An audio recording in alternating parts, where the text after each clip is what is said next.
Abantu hafi ya bose usanga bavuga bati iyo nza kugira amafaranga mba narateye imbere. Ariko se koko amafaranga niyo atuma umuntu atera imbere? Niyo atuma umuntu yiyubaka se? Ukuri ni uko hari abantu benshi bagiye batera imbere bafite ubusa, ariko uyu munsi nibo batanga akazi, nibo bafite amakampani akomeye, nibo bafite amakampani manini. Muri iyi video rero ndakwereka ibintu wakora uyu munsi nubwo nta mafaranga menshi waba ufite, bikagufasha kwiyubaka no gutangira urugendo rw'insinzi. Reba kugeza ku musozo kuko inama ya nyuma ishobora guhindura ubuzima bwawe kano kanya.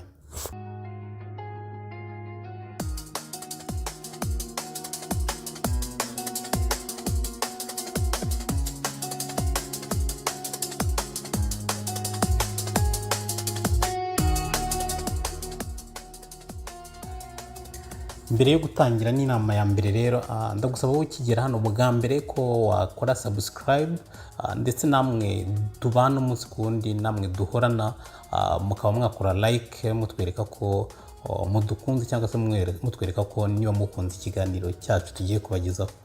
Inama ya mbere rero, tangira wiyubaka mu bumenyi. Amafaranga ashobora kugushirana, ariko ubumenyi bwawe muragumana, ubumenyi bwawe uhorana nabwo. Iyo upfuye kandi murajyana, iyo upfuye ubumenyi bwawe ntawe busigira, ubumenyi bwawe ujyana nabwo. Rero ubwo bumenyi bwawe niryo terambere rya mbere. Rero sura YouTube zikwigisha skills zifite isoko, cyangwa se ugera kure cyane. Urugero nko gukoresha mudasobwa, kuvuga indimi, graphic design, abantu benshi bikije gukora ama design, kuvuga indimi, cyangwa se gusemura. Ushobora kwiga indimi ugasemura, ushobora kwiga mu mudasobwa ukabona akazi, kuko murabizi turi mu isi y'ikoranabuhanga, mu isi iri imbere cyane ku ikoranabuhanga.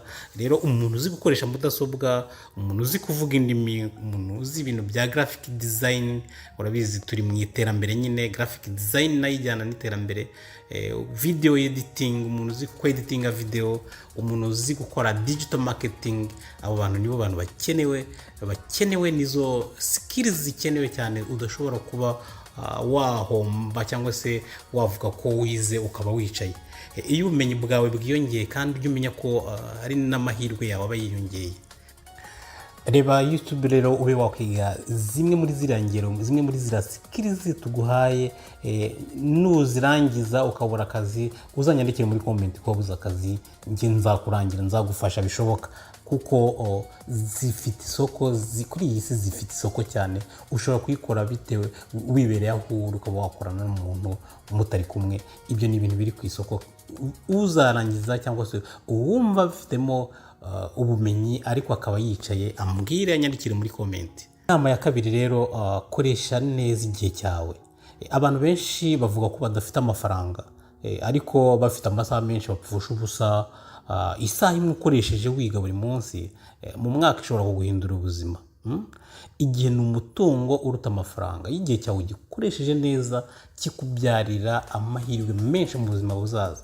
Igihe rero kiruta amafaranga. Si njye waciye uwo mugani, oya, ntabwo ari njye waciye uwo mugani. Ushobora kuba ufite amafaranga ariko udakoresha igihe cyawe neza, bikagupfana ubusa. Ya mafaranga agapfa ubusa, akayonga, akaba zero. Muzarebe bafite amafaranga bakageraho bakayabura, baba barakoresheje igihe cyabo nabi. Ariko iyo ukoresha igihe cyawe neza, na duke ufite tugufasha gutera imbere. Inama ya gatatu rero, tangira n'ibyo ufite. Ntutegereze ibintu byose ngo bibe byuzuye. Reka kugera ku ijana ku ijana. Ntawe utangira yuzuye, ntawe utangira yujuje byose.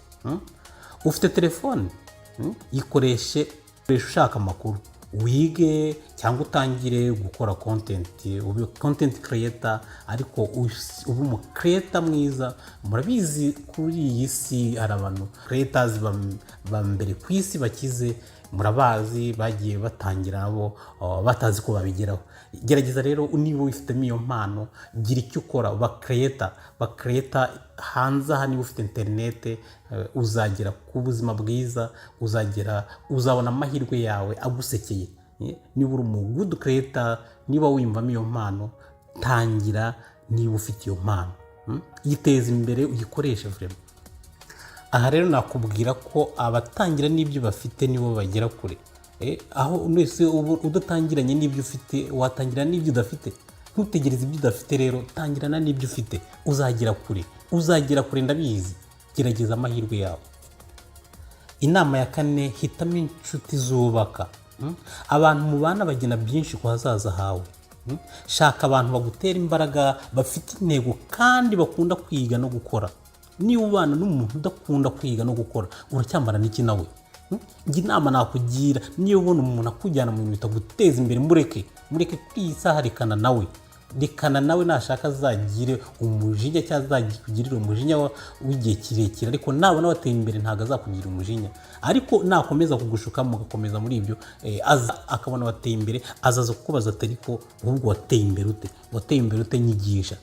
Rero umuntu ubona ari inshuti mbi, ubona ari umuntu ukubuza gukora, ari umuntu ukubangamira, ari umuntu ugutesha igihe cyawe, inama nakugira mureke. Niba ushaka guhindura, niba ushaka guhinduka, hindura n'abo mugendana, hindura n'abo umarana igihe cyawe ugasanga muri kugipfusha ubusa, bahindure kano kanya. Inama ya 5 rero nakubwira ko wareka kwitwaza impamvu. Nta muntu ubaho udafite ibibazo pe, murabizi, buri wese agira ibibazo kuri iyi si, dufite ibibazo bitandukanye.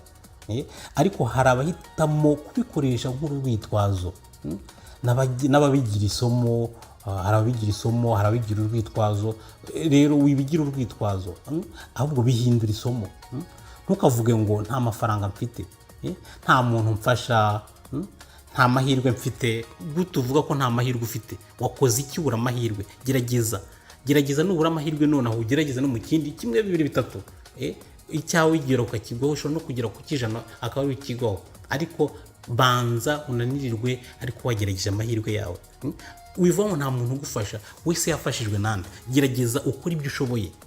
Wivuga ngo nta mafaranga ufite, tangira kuri duke ufite, tangira ku bitekerezo byawe ufite, nakubwiye hejuru. Koresha ibitekerezo byawe. Ahubwo nanone wakagombye kuba wibaza uti niki nakora uyu munsi n'ibyo mfite? Ese ndakoresha ibyo mfite nte? Nkora iki se? Kabone uri kwibaza uti wenda mfite 1000, ndakora iki? Niho wakagombye kuba uri mu nzira nziza. Ariko reka kuvuga ngo nta mafaranga ufite. Nicyo 1000 ufite cyakora byinshi. Nakubwiye hejuru ko arabatangiriye kuri duke, abatangiriye kubusa, ariko akaba ari bo bakire ba mbere muri quartier, akaba ari bo ba mbere bakize muri quartier. Ikintu twareba ni igihe, ahubwo igihe nicyo kibigena. Reka kutigihe rero, utangira nonaha, ejo hazaza niwe uzaba witwa umukire. Iyo utangiye gukora kare, amahirwe agenda aza.